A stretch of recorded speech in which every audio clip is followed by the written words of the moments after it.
lebaran galon fungsinya. Banner.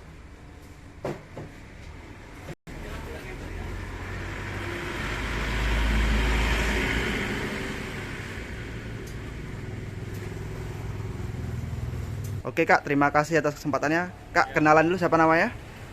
Perkenalkan, nama saya Hans Sako. Saya sebagai owner Sekolah Laundry di daerah Kenten, Palembang. Bagaimana Kak, menjelang lebaran ini peningkatan laundrynya rame?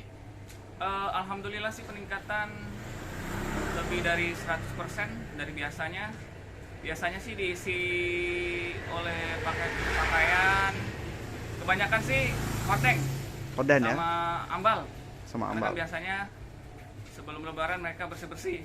Bersih-bersih ya? Ya, Kira-kira ordernya berapa? Berapa tarifnya? tarifnya sih kita nggak begitu mahal sih. Sekitar kalau ukuran yang 2,3 sekitar 60, yang 3x4 itu sekitar 90, yang 4x6 itu sekitar 130. Untuk ambal Kak? Ya, itu untuk ambal.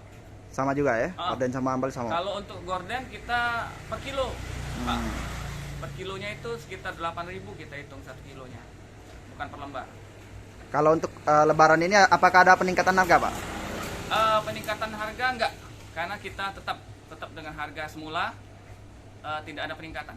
Tidak ada peningkatan ya? Nah, jumlah pengunjung dari hari biasanya berapa? Misalnya hari biasa berapa, sampai lebaran ini berapa bisa? Kalau hari biasa itu bisa 20-an, 20. mungkin bisa meningkat lah sekitar 40 sampai 50. Untuk lebaran ini ya? Iya. 40 sampai 60, artinya memang 100% ya? 100% meningkat. Jadi selain ambal sama orden tadi tetap menerima yang baju kiloan ya, rame baju juga ya. kiloan, pokoknya seperti bed cover semuanya. Ini dari kakak sendiri sebagai owner, apakah ada target kak? Misalnya targetnya, oh lebaran ini harus rame berapa persen gitu? Oh enggak, kita di sini nggak ada target.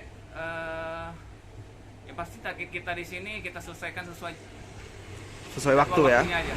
Harapannya kak, terakhir harapannya untuk laundry ini gimana? Harapan laundry seperti biasa lah.